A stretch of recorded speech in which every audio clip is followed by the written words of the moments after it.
Who are you trying to podcast with? This Don't you know I'm loco? Whee! You are now going off with Rap Critic and Muse. Muse, how you doing? I'm doing okay with that weird horse sample.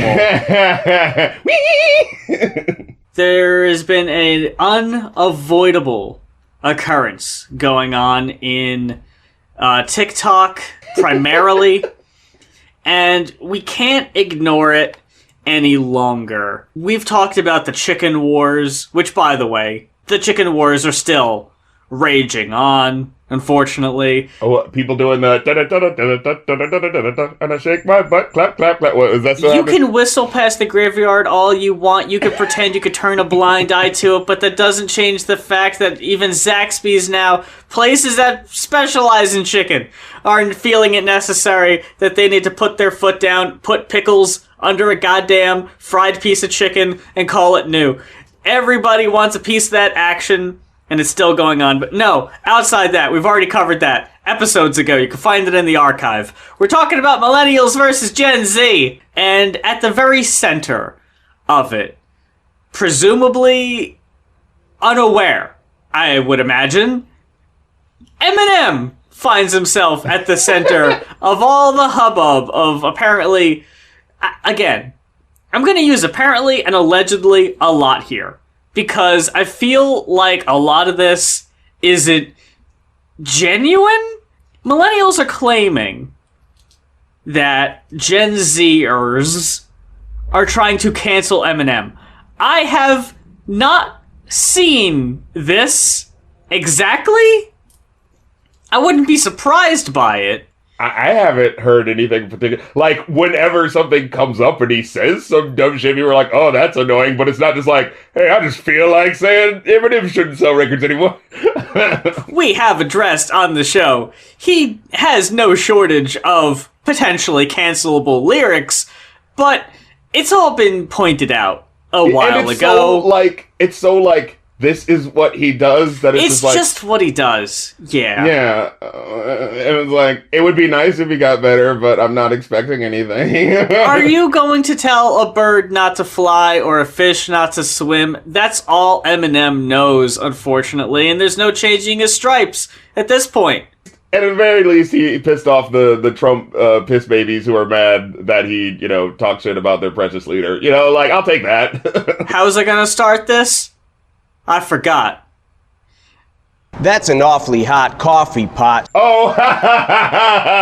Son of a bitch. That was from a man who had been in the game for, 20 plus years. Anyway.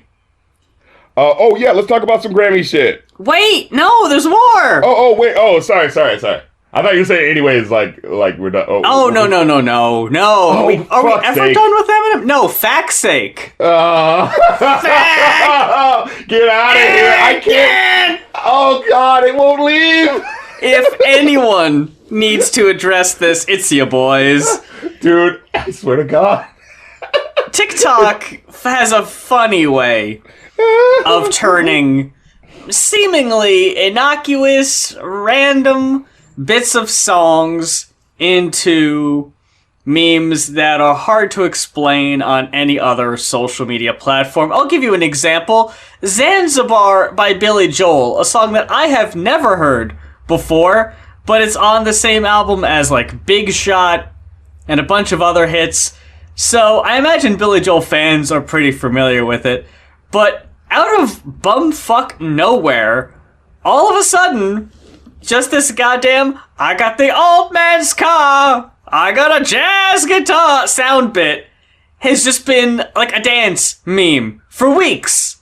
Not so anymore, it's already done. That's the thing about TikTok too, by the way, that they only last about a week or two, then we're on to the next thing. And apparently, the next thing, which I never would have guessed, is FACK by EMINEM off Curtain Call, the greatest hits. And I am, this is one of those things where I'm just please don't let the song chart on the top 100. Please don't let this happen. TikTok has its way. Oh, no.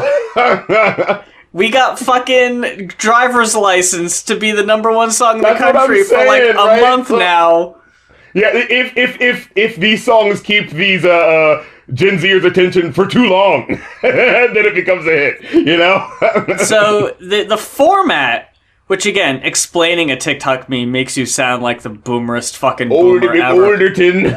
But the context and the format is normally it's someone saying like, y'all want to date a blank until ... Yeah, hashtag relatable content, that type of thing. Like.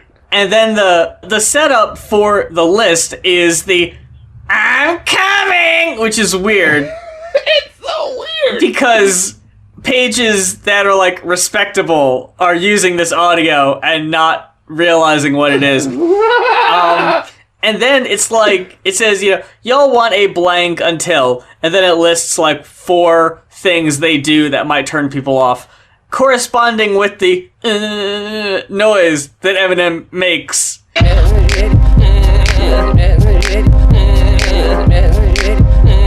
It's literally supposed to sound like him jerking off, like...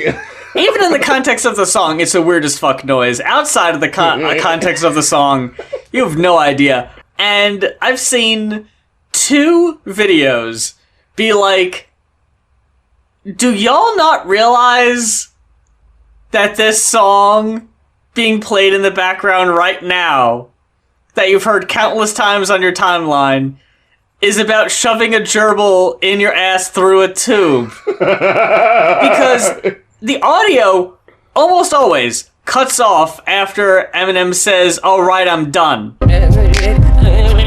Okay, I'm done. Because that's where they're saying, like, the person's like, oh, I'm done. I'm done. In the meme, right? Yeah. For your boys who would put that song as the number 1 worst Eminem song in a, admittedly, dated video by this point, because he's put out quite a few duds, quite a few stinkers. Since then, if we were to redo it now, it would probably be a top 20, but at the time... Humble, naive, RC and Muse put FACK as number 1. We had to address it. We couldn't ignore it. But you saw, I'll say a considerable chunk, because any is more than what I saw, of the Grammys. Music's biggest night!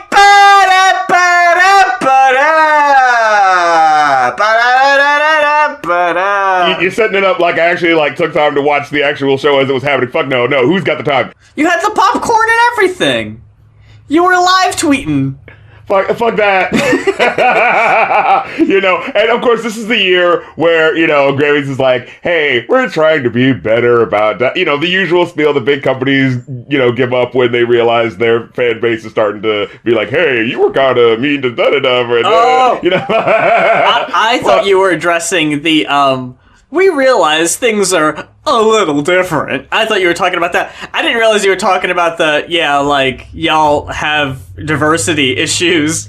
Yeah, exactly. And now, I will say, as much as this, it's just like, in the sense of like, I know they probably don't actually care, but look, things that affect a company's financial pockets is the only way we get any company to care about anything. So, hey, if you can find a way to make a company care about something without it being financially incentive related, then go ahead, you know? Everyone's realizing that in order to keep their audience, we have to be less shitty. The performances I saw that I actually took time to see, they were legit. I think it's probably partially because of, you know, the whole COVID thing. It's like, well, we have to do something interesting now.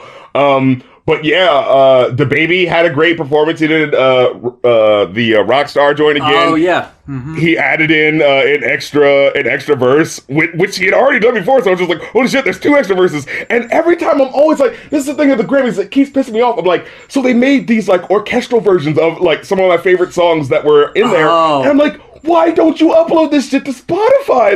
And then I went on the Grammy website to see, winners and awards, things like that, and you can't find the performances on the Grammy website. This fucking dinosaur of a fucking institution. Will you get with the goddamn times?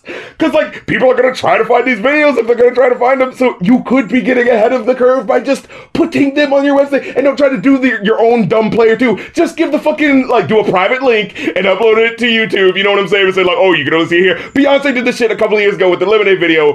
If her people can figure it out, you can fucking figure it out. And speaking of which, oh yeah, we got to talk about Beyonce, who had won, I think, not album of the year or something like that, but like best R&B album. You know, basically a whole conciliatory thing for the fact that they should have given it to her like fucking years ago for the actually really great album she did a couple of years ago for fucking Lemonade. You know what I'm saying? Like, it's one of those things where it's like, we so know this road at this point, you know what I mean? Like, oh my god, and like, just to put the finest point on it, first of all, fucking Beyonce should have won a couple of years ago for whatever, but alright, the Grammys are already offset with everything, and then they screwed the pooch much more by not giving The Weeknd shit. This needs to be addressed, that not only did he not win any awards, he wasn't fucking nominated. Blinding Lights was everywhere. Save Your Tears was everywhere. How? When you see it topping so many best of the year lists, when you see it winning all of these things, does it not even get nominated? Like, there's no way you didn't hear it, because literally, I think the Blinding Lights song has been on the charts for over a year. I'm so baffled by it. It can't be a coincidence. There needs to be a reason why. And I just want an explanation. Yeah, like, they think they're too fucking cool for The Weeknd. Like, oh, we can't go for the mainstream print. Like, what? That's always what you do. You get fucking Billie Eilish shit. No fucking way! Stop! Yeah. Oh, that was the thing with Billie Eilish. I remember, like, you know, I'd listened to that song. Like, I'd heard it before, but I was, like, re-listening to it because I was like, oh, who are the winners and losers or whatever. And I saw that she had won, and I was just like, as you listen to the song, I was just like, wow, it literally sounds like this is a song about how she doesn't want to win this. It's like they're doing things to piss these artists off. Like, literally, Billie Eilish is making a song saying, I don't want to win this, and you give it to her. Meanwhile, The Weeknd over here, and nothing? Like, what? It's like they're just not paying attention. How does a motherfucker play the halftime at the goddamn Super Bowl? Right? And not even get noticed or mentioned at the goddamn Grammys. I don't get it. But the performances, the only one I saw was WAP because the fucking GIF was going everywhere, and I was like, well, I gotta see this shit. How are they gonna censor this? See, that's the thing. I was like, I'm already amazed it gets radio play because it gets pretty butchered on the radio. But I was like, how are we gonna do this on fucking CBS primetime Grammy Awards? And it still felt weird, even though they did so much censoring to it. Yeah, they edited out the word bucket. I think it was mop. Yeah, it was like, I mean, really? We have to edit out anything that seems it could allude to wetness, so people might think about the wetness of pussy. Like, so we gotta take that out. Mops are related to wetness. It's like when Comedy Central during South Park would censor ass or hole, but not both. Yes. It's like, they're okay if it's just one of them. But if you do both of them, it's too much. We can do mop or bucket. We're not doing mop and bucket. That's too much. I specifically remember ass and be like, but isn't ass the part you don't want people to say? That's okay. We're gonna push that one step too far. That's where we get in trouble. This, do you know what it is? These are the centrist measures that you have to take when you're trying to be subversive, but you have to deal with the machine. You know, like. The only thing that really felt weird to me about the WAP performance was, and I really like this about when MTV did theirs, where they were these pre-recorded, like, alternate music videos, but they were like shot on location. I love that. When you have it though at the Grammys, and it's a live performance, and we're still in the middle of a pandemic, so you have such a sparse audience. Broke boys on designer kitty. I know that's right. What up, Grammys? Is like, yeah. Yeah! It's like the Eric Andre, just that one guy. Yeah! It's like, what is going on? There's like 5 people out there. What's happening? Yeah, it's like if you were like outside of this moment and didn't realize what was happening, like you'd be a person who's just like, is the music industry doing that bad? Like, damn, they couldn't fill up the. I would rather they just mute the audience altogether. I don't need to hear them. Cardi B had an incredible performance. It was awesome, especially at the end where she did the leg lock move with Megan. That was fucking so goddamn cool. I follow a lot of wrestling pages. Even they were retweeting it because it looked like a fucking move. And then Megan did her thing, and she performed her songs, but they had like this, really classical, brassy flourish to them. And I was just like, oh my god! And, like, I kept having that moment. It's like, please upload this to Spotify. Why? Like, are you guys really doing this? Are you really going after this great music that we've just rearranged to make it sound even more heightened than it is? Well, throw it in the vault. No one ever needs to hear this again. Like, delete it. Need to make room.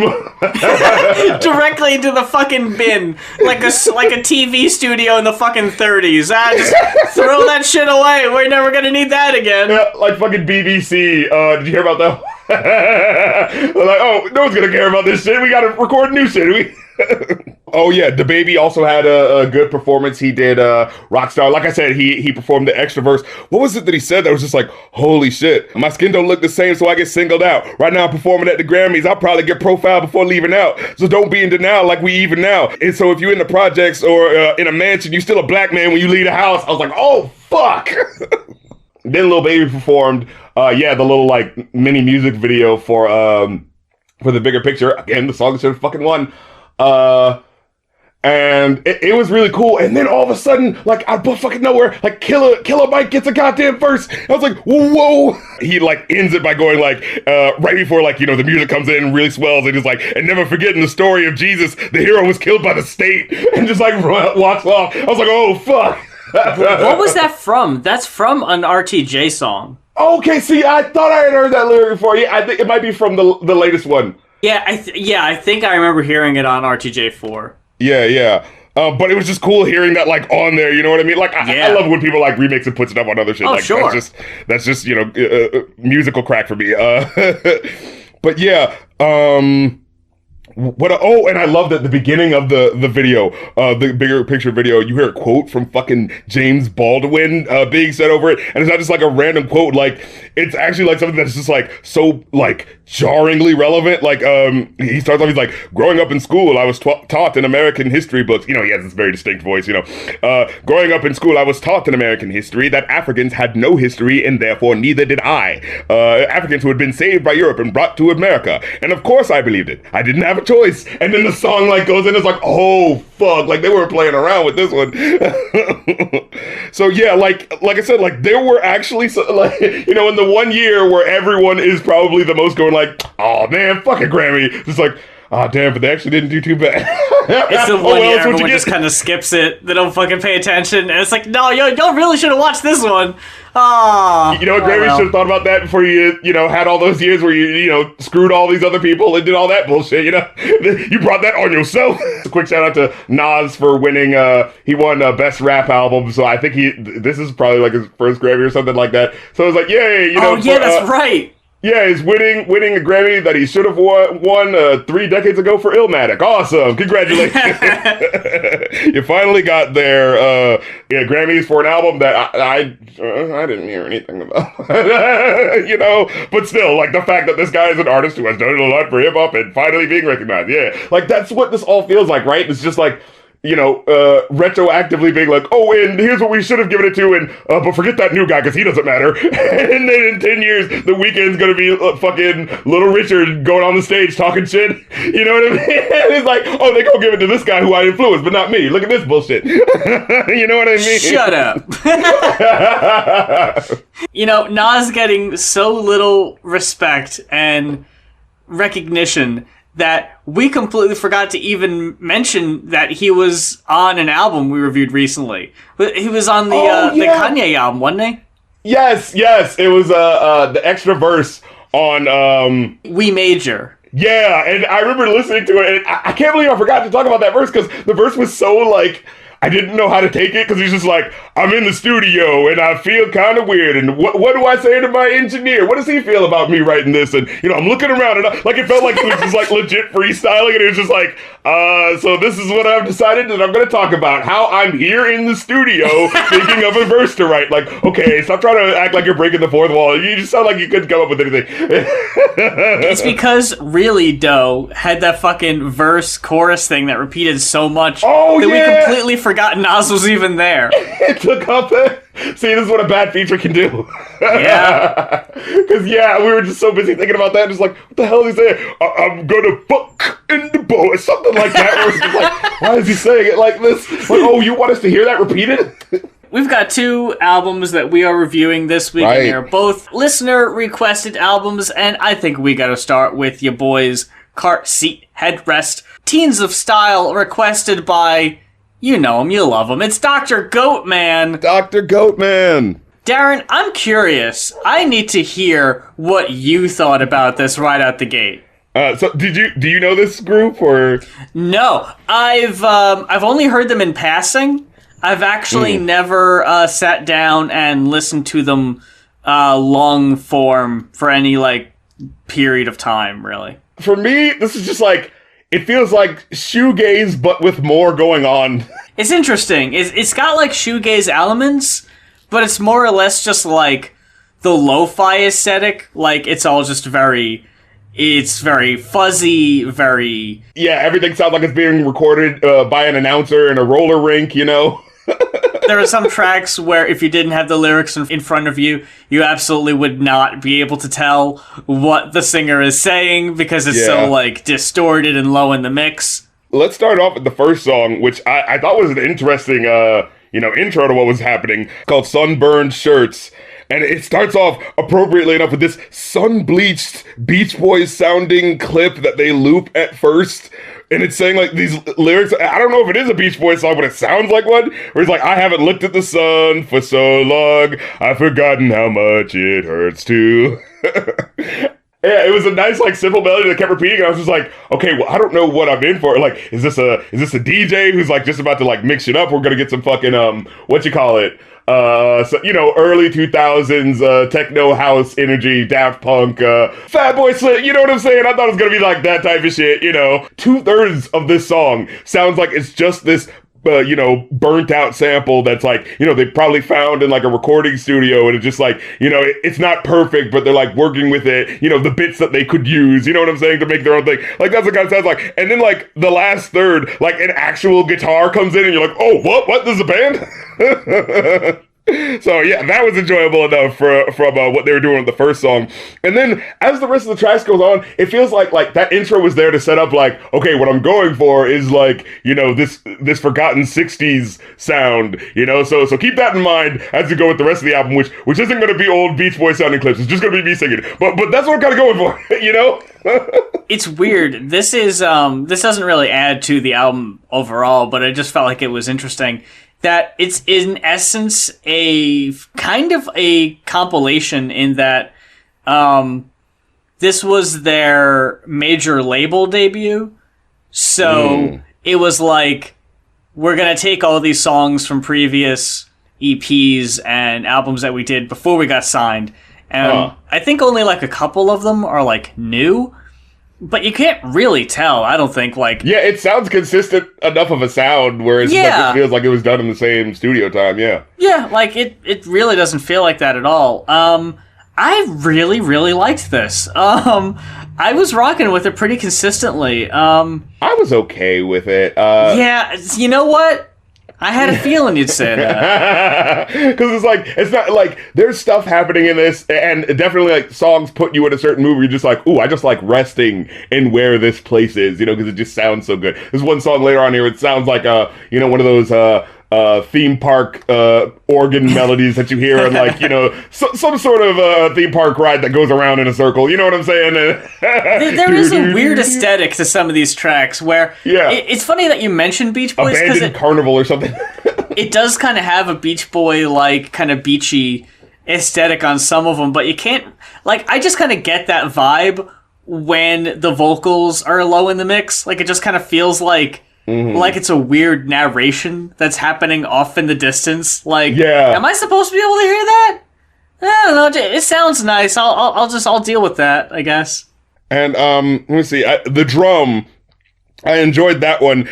His songwriting style where he's like, the drum is doing this, the drum is doing that, and you're like, oh, okay, so it's supposed to be like personifying like a person. Yeah, I got you. But then like later on, he does the same thing with like a car seat. It's like, car seat is doing this. It's like, this doesn't work as well because it's... And then there's like a gun. Then the gun is a person. Yeah, it's like, what are you doing? There are only a few songs that I actually took note of the lyrics, because in most of them it wasn't really what was grabbing my attention the most. Yeah, it's the vibe of the music that's kind of... It's really the vibe. The main drive. In No Passion, I had to write down this part. When the album is over, I go to bed sober. I've got plenty of love, but nothing to show for it. In my wildest sexual dreams, I dream that I am watching porn, but there's too much sunlight shining on my laptop monitor, so I can't see anything with any amount of clarity. Just the picture that paints is so fucking funny to me. Right, yes, there's little, like, pieces of writing that are on this album that are just, like, weirdly, like, putting you in his life for a second, that is just like, what? Like, that was so weird. This person is living a very fucking I can't get no satisfaction ass guy here, of just like, nothing's going right. Oh, for sure. I mean, the song No Passion is like specifically about him being like, like as I was listening to the song, there's specifically a part in here where he's like, it sounds like he's just kind of mumbling through it and it's not really catching my ear. But then I'm like, oh, but I think that's kind of just what he's going for this, because it's called No Passion. Like, it's the most lifeless sounding song, but it's not in the boring way. You know what I mean? It's in the way where he's like, oh, I can feel the passion being sucked out of him. You know what I mean? Like, yeah. So it personifies that passionlessness in a really good way. That's like, oh, I see what you're doing. You know what I mean? I think that's one of the songs that has the strong organ intro. It's weird. Yeah. The lead singer, I think, plays like 3 instruments, I want to say. I think it's either a trio or a 4-piece, I'm not sure. But the one dude plays like most of the instruments, which is always impressive to me. In Something Soon, where he's just like, I want to break something important. Like, the song up to this point is just like talking about like his woes and his sad. He's just like, I want to break something important. I want to kick my dad in the shins. And then the lyric, oh my god, fucking hashtag quarantine relatability. Binging on the latest sitcom, feeling guilty every second it's on. I want to put my foot through a window. I document my mind loss. I want to romanticize my head fuck. Just like this weird, like, I understand where you're going, and then he takes it to this weird abstract place, I think it's funny how there are such descriptive things thrown in, and there's not a lot of time really designated to it. Yeah. Like, this is just what I'm feeling. I'm not going to dwell on this or make it a whole drawn-out thing. This is just how it is, so I just kind of wanted to throw it out there and move on to the next thing. Yeah, Time to Die, in particular, has I think I wrote, almost Stephen Wrightian level of deadpan. Yeah, abso-fucking-lutely. Yeah. And that one sounded weird in particular because there's a part later on in the song where it starts and stops with that really big roller rink announcer sounding sound that he's doing. This is the Job song, and then the song within the song starts, but yeah, it doesn't play smooth. It has weird editing, abrupt cuts off lyrics at times. It's very weird. And then we get to, psst, teenagers, take off your clothes. Psst, teenagers, take off your clothes. It's a reference to a misheard line from Aladdin that I always thought was stupid because that's obviously not what he was fucking saying when Raja was getting mad at him and like growling at him, and he's saying like, good tiger, take off and go, like take off and go, yeah. Yeah, good teenagers take off the clothes. It's like, no, that's not what he's fucking saying. So to hear all this just threw me in the specific way of like, of all the Disney malapropisms or whatever the fuck, like that one, and it didn't build to anything. It was just there for no reason and had nothing to do with the other lyrics that he brought in. Like, it's not like it was like, recontextualizing the line in this new way. It was just kind of like, no, you just sound like a creep who's telling teenagers to take off their clothes. and it's spelled take off your clo. Yeah, okay, which is weird too. I thought there was something that I was missing. Like, did I like accidentally cut that off when I was like? No, I'm pretty sure that's it. It's weird. You got that, and then you've got bad role models, old idols exhumed. Parentheses, psst, teenagers, put your clothes back. Oh. What? I don't. I don't. It's one more letter you could have put. On. It's just on. No, it's just the letter O. Put your clothes back. O. He messed up the first writing down the thing, but then like that song was already like officially I gotta make it put look into intentional. Yeah, exactly. That song was already submitted to the ASCAP, you know. So he's like, ah, fuck. Well, it's weird because it's for such a super short, like, power punk cut too. Like, it felt like an interjection, which made it weird that it was addressed in another song title later. Like, I don't know how these songs are connected and why they need similar titles. Yeah, I'm not seeing it. Then we got Maud's Gone. That was the one that had that great opening. Another organ. That great opening melody organ. Yeah, that carnival theme park sound. Yeah, I love that. So that was just enjoyable. Like, it was a long one, but it was just kind of like, but I just enjoy being in this sound, so I don't care, you know what I mean? Then Los Borrachos, which I found out from our later request means drunk, so... The drunks, yeah.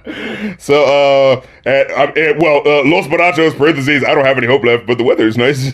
With the overly fuzzy sort of bass. I didn't like that. I don't like when, you know, the bass sounds like really like turned up and like that tinny thing. Like, that annoys me. But when the track really started like improper, that. I liked it.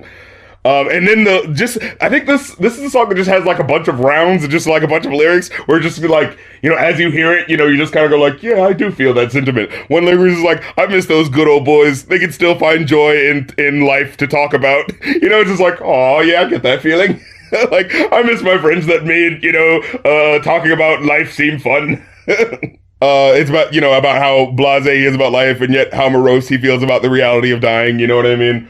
So yeah, that was a nice way to go out. I just like the way that's explained. It's always weird when we do rock albums because there's never a whole lot to really say about them, especially when there's really just kind of like one pretty consistent you enjoy a track throughout. or you don't. Yeah, you're so right. And if the sound is consistent, yeah. That's why I wanted to throw it over to you first, because I had a feeling we were going to have different experiences, because I went ahead and bought this after I reviewed it. I really enjoyed it. I ended up giving it a 4. Oh, I gave it a 3.5. Like, well, that's not bad. Yeah, exactly. It's not bad, but it's just like, and I definitely see the appeal to the aesthetic and all of that, but it's just like, it just feels slightly too much dead weight going on, and one or two moments where it seems like I'm like respecting him as a writer, but then he'll make his teenagers take off their clothes and I'm like, what are you doing? And what was that song, Strangers, where he had the lyrics where, you know, again, you know, these are abstract lyrics, I get it, man, I'm not supposed to get all of it, man, you know, but just this lyric in particular where he's like, love makes it easier to be around humans. Okay, I'm getting that. Love on the TV, who'd they think they were fooling? Oh, I get, you know, you're trying to say something about, yeah. And then God is a director. He just found out about us. He's talked to our agents, but he doesn't know that much about us. And I'm like, what? Huh?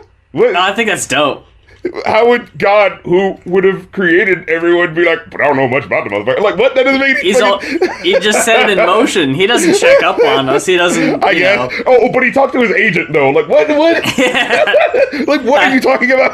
I think that shit's sick. And then when he says, okay, yeah, this is the lyric that kind of like oddly redeemed it again in that way where it's just like, no one would write a lyric like this, so that is interesting. Where he says, car seats nervous, again, car seat, car seats nervous and the lights are bright. When I was a kid, I fell in love with Michael Stipe. I took lyrics out of context and thought, he must be speaking to me. Like, that was like just an interesting sort of character moment, but then I'm just like, wait, what was that about the car seat's nervous and the lights are bright? But anyways, when I was a kid, like it's like a Lil Wayne moment where it's like, yeah, I'm the best rapper alive. When I was a kid, my favorite movie was Gremlins. Ain't had shit to do with shit. I just wanted to mention. Anyway, it's like, okay. Our second album, requested by fellow MVP Michael Adamvich, requesting Cypress Hill by Cypress Hill. You know, Cypress Hill has always been one of those groups that's just they get the respect for being again, similar to Common, but probably even more so because they put this first album out back in '91. So technically, that's around the Redman, it was the New Jack Swing era was in full swing. So anything outside of that was kind of this isn't the main thing. So it kind of has that extra respect of oh, but they were being grungy at the time and not giving a fuck before it was cool to do it in '94 when the gangster shit really took off. You know what I mean? So it's that problem. And then of course I know them everyone knows them, or at least first got introduced to them when they were a kid. Fucking goddamn boom boom, insane in the membrane, insane in the brain. So this was they always had that sort of these are guys who had a big hit song from the 90s, but it wasn't necessarily that you needed to listen to their albums because you're pretty sure they mostly just talked about weed and shit, Even with Insane in the Membrane, I think it carries over to how I feel about this album for the most part. How so? That the beats are some of the most memorable, noteworthy aspects of it. Oh, yes, very much so. Really don't need these bars. And I mean, we've been doing this show for a few years, right? Mm-hmm. We've talked about Danny Brown. We've talked about Randy Newman. I'm no stranger. The whole spectrum to was acquired tastes with vocal styles. Never really grew to appreciate B Real's voice. With the vocals. Oh God, no, not here for it. Okay, see, I'm the opposite. I like B Real's voice. I think he sounds really interesting because, again, who else sounded like that at the time, True, right? You know? And it added to the thing at the time. In the night when I first heard that song, it sounded like some sort of, carnival song or some shit, you know what I mean? Yeah. And I'm now realizing, the slightly slowed down trumpets, that is how DJ Muggs, the producer, personifies, being high, musically, as I'm listening, I'm getting that now. Before, when, you hear it out of context, it just sounds oh, we're sounding real crazy, and that's the sort of, carnival weird sound we're going for when you, especially with B Real, what the fuck that sound like that, if you wouldn't have told me, I could have seen them as another rap group that paints themselves in clown makeup or something like that, you know what I mean? Because they sound really weird out there. And of course, there's the second guy, Sin Dog, who just B Real is the main one that you listen to. He has the first verse and he has the interesting voice. And then there's Sin Dog, who is clearly the hype man, who they let have verses every now and then, but he's not as hype and lyrically proficient as the other guy, you know what I mean? As the main guy, I like him as a change of pace because B Real can really get on my nerves after a while. What I realized is Sin Dog actually sounds really good when he's allowed to speak in his language. When he's just speaking Spanish or doing a bilingual sort of thing, his flow sounds so much more tolerable. But then as soon as because there's one or two songs, there's one song where he does it the bilingual flow for one song, and another one where I think it's Tres X, where it's yeah, where he's just rapping in Spanish, and the whole time it just sounded cool and smooth as shit. But it's as soon as he's in English, he's yo, dog, I'm telling you what's going on, bullshit, and it's just you don't have the flow like that, you know what I mean? And it's so grating to keep hearing it happening, So it's be real, so as I listen to this album, I found Sin Dog more competent as an artist, specifically when he's rapping in Spanish, but and I always felt that B Real was oh yeah, definitely the better guy. But as I listened to this album in full, it's just they're about on equal footing, and Sin Dog mainly sounds good when he can rap in Spanish. That's about the gist. I think the call and response between them works pretty well on Insane in the Membrane. I really don't need it any more than that ever, though. And that happens on this album too much. Yeah. And it gets really hokey and starts to sound like a parody of themselves. There's one song in particular, Hole in the Head. A hole in the head, you got a hole in the fucking head. And then they fucking get a goddamn Scooby-Doo, okay. What was that? Scooby-Doo, y'all, Scooby-Doo, y'all. Scooby-Doo, y'all. Easily one of the worst cuts on the fucking album. Scooby-Doo! Not the worst one, but that leads me on to a whole nother fucking thing that, in my opinion, you led with the worst fucking cut. Pigs? Pigs is fucking garbage. What is this doing at the top of the album? This pig harassed my whole neighborhood. Well, this piggy worked at the station.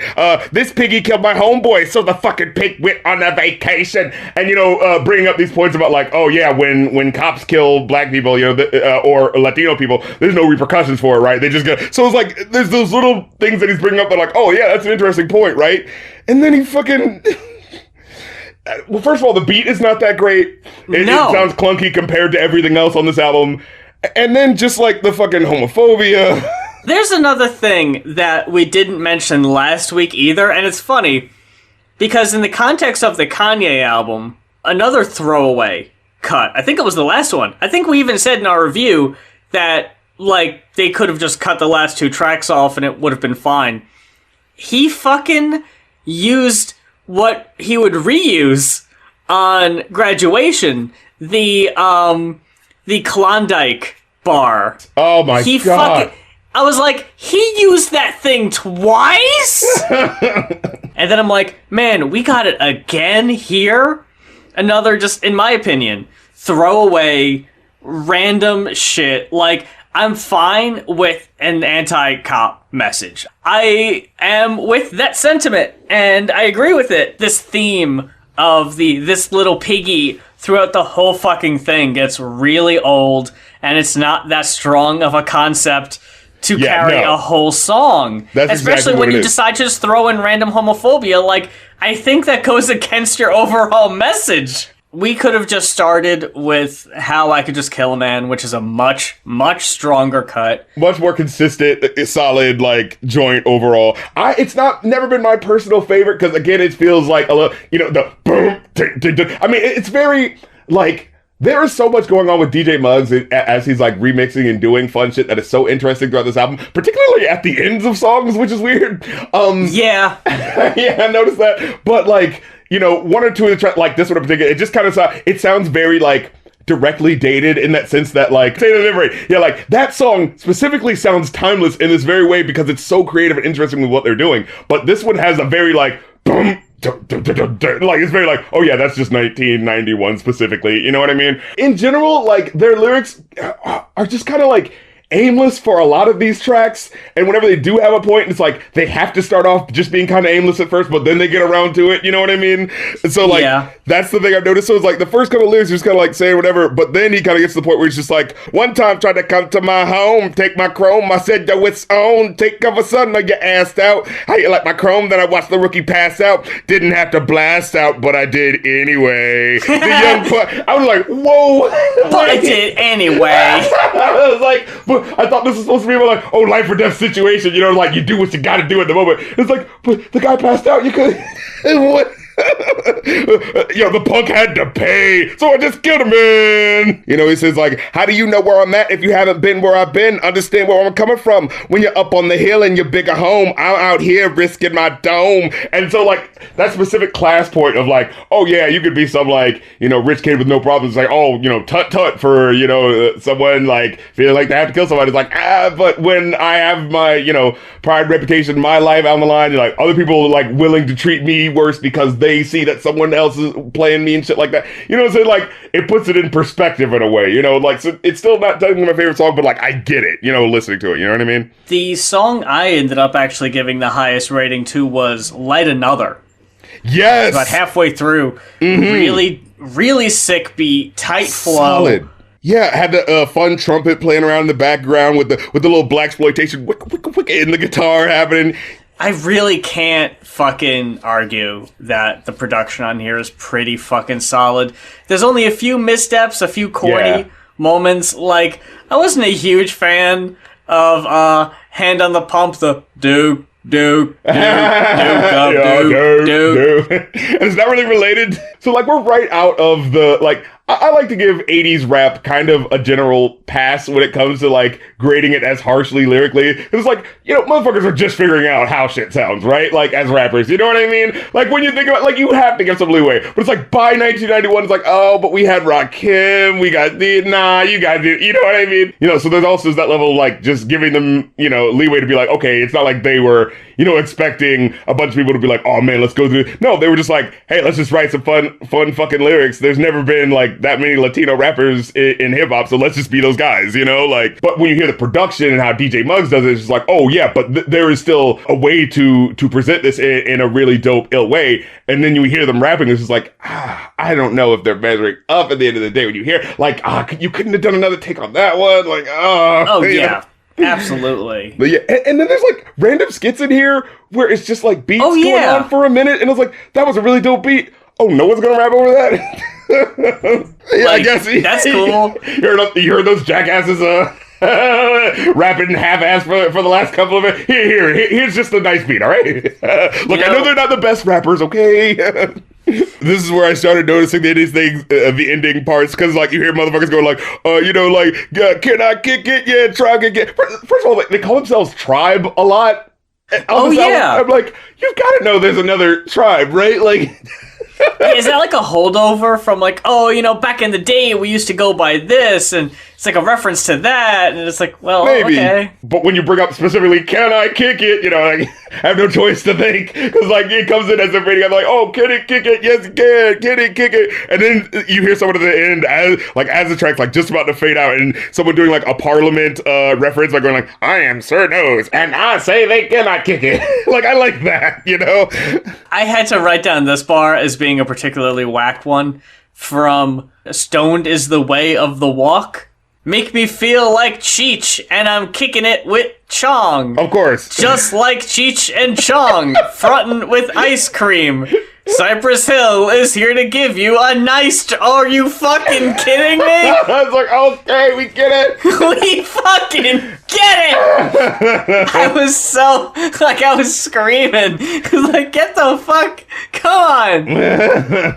And the other weak cut is the outro. Born to Get Busy. Which I have written down here. Big something to dance to vibes. Oh, so...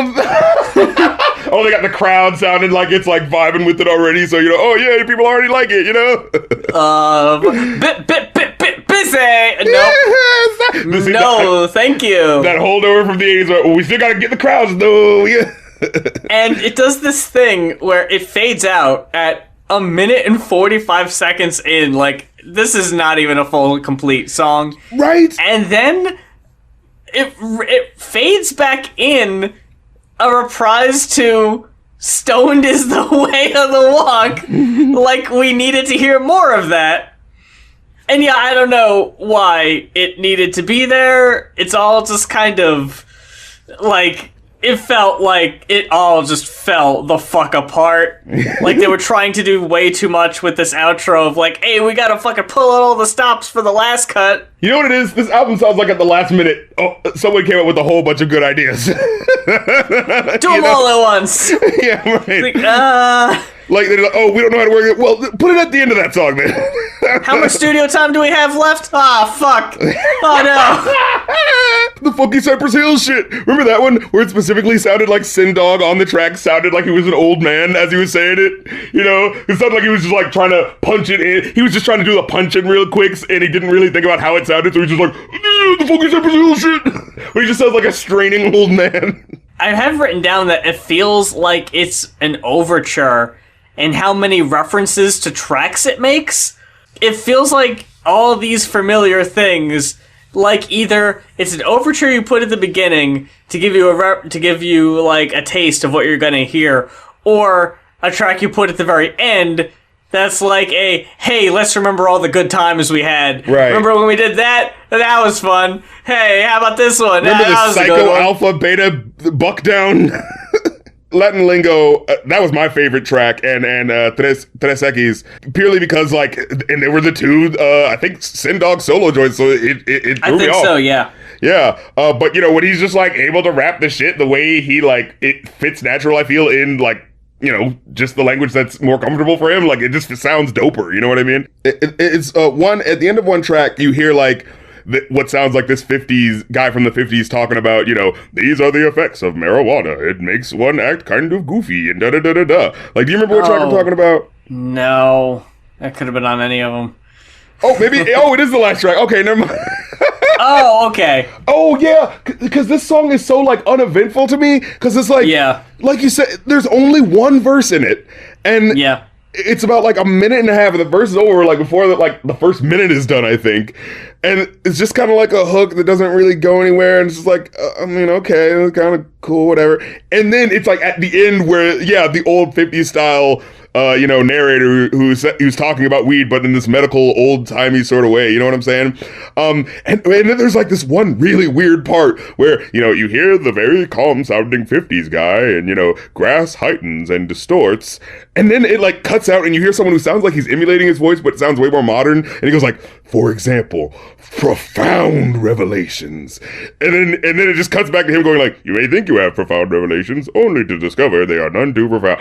And that happened as it was fading out, and it was so weird, because it was like, what the fuck just happened? What was it, something important happening in there? Like, it was one of those things where it's just like, you hear like a little like bit of a thing as it's fading out, and you're like, oh, was there something I wasn't paying attention to? Is this album even deeper than I had thought? And it's like, no, it's not. What did you end up giving it? I gave it a generous 3 out of 5. I gave it a 2.5. And I can definitely see that, because lyrically they are not on point. But I really do feel like the production has moments where I'm like, oh, I can see definitely checking this out for that, just having that journal like, oh yeah, it's not big, but it's a specific particular type of sound that DJ Muggs sort of like made for them that is like, that's unique in its own way, But that about wraps it up for this week's episode of Going Off. Big thanks for checking us out. Well, since these 2 albums were listener requested, I think it would be wise to mention that we still have a few spots left on our Ko-fi. If you have an album that you want to request and don't mind doing the $120 price point, because they're very limited, and that's the point, because after that we're going to be closing it for a few months, so this is like your last chance to get your request in until, I don't know, probably like midsummer at this point. All of our links are in the description. If you want to follow us on Twitter, subscribe to us on YouTube. We have individual Patrons and Ko-fis if you want to help either one of us directly. Chris Rap Critic Show, the Review a New podcast. We're doing episodes. We're just wrapping up the Mel Brooks Wing of the podcast, and someone just actually sent in a request for a new movie, so we're going to be looking at that real soon. But until next time, for Going Off, I'm Muse. And I'm the Rap Critic. Scooby-Doo, y'all, Scooby-Doo, y'all.